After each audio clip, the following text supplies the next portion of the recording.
Hey there everybody, it's Halloween, also known as the time of the year when my past mistakes are not the only thing haunting me.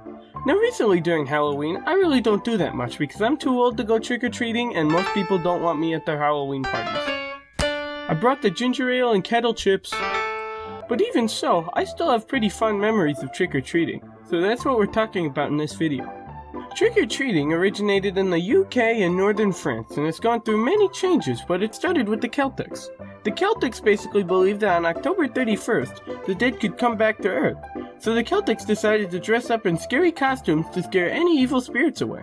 Eventually, this turned into them dressing up as scary things and performing antics in exchange for food and drink, which I'm slightly jealous of because I look scary enough as is and perform antics accidentally, and I've never been offered food or drink in exchange.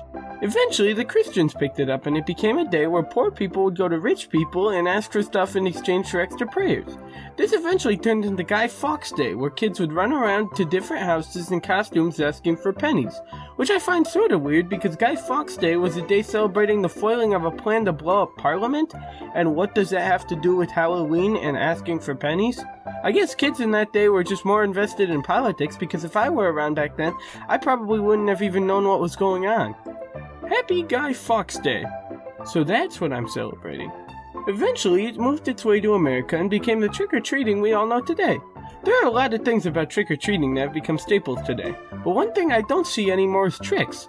It may just be because I live in a safe neighborhood full of people that are no fun, or because on Halloween the cops patrol pretty much every neighborhood in my town, but I don't think I've ever seen a trick pulled on Halloween. Which is strange because it's called trick or treat.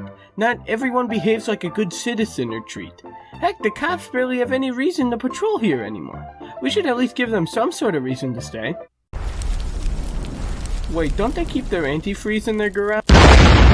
Another part of trick-or-treating is planning out your trick-or-treating route, because at least in the Midwest, you have a very limited time to trick-or-treat because 9 times out of 10 it's between 10 and 40 degrees, and either sleets, rains, or snows 2 inches on Halloween night, which turns trick-or-treating from a fun little activity into a 3-hour survival situation with a chance of hypothermia. The sheet just makes it colder. When planning out your trick-or-treating route, there are a few things that you need to pay attention to. One of those being where the old ladies on your block live, because everybody knows that old ladies give out the best things on Halloween. Now finding all the old ladies in your neighborhood may be a task that requires some stalking, but it's completely worth it when Halloween comes around. Weren't you in our bedroom? Something else that's good when planning out your route is looking through the trash of your neighbors. Although this may sound strange, you can learn a lot from someone's interests and tastes through their trash. You can use this strategy in many ways, like using it to see what candy your neighbors are likely to give out, but another way you can use this is as a learning tool to learn how to suck up to your neighbors.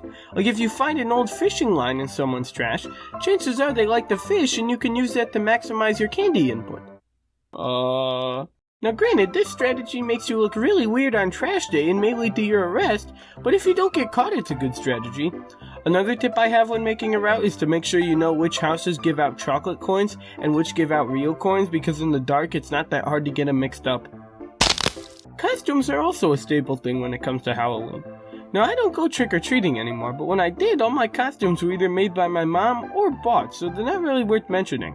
But what is worth mentioning is most years my mom also made me wear a coat along with my costumes, which made me look really stupid. What are you supposed to be? Grim Reaper in Denmark? But since I don't go trick-or-treating anymore, I don't really have to worry about costumes. But I still stay in the festive spirit on Halloween by wearing a Napoleon hat around and stealing my sister's candy when she's not looking. Anyway, that's it for trick-or-treating. Thanks for watching this Halloween video. Next video will also be a Halloween video, so don't get tired of them. Bye bye.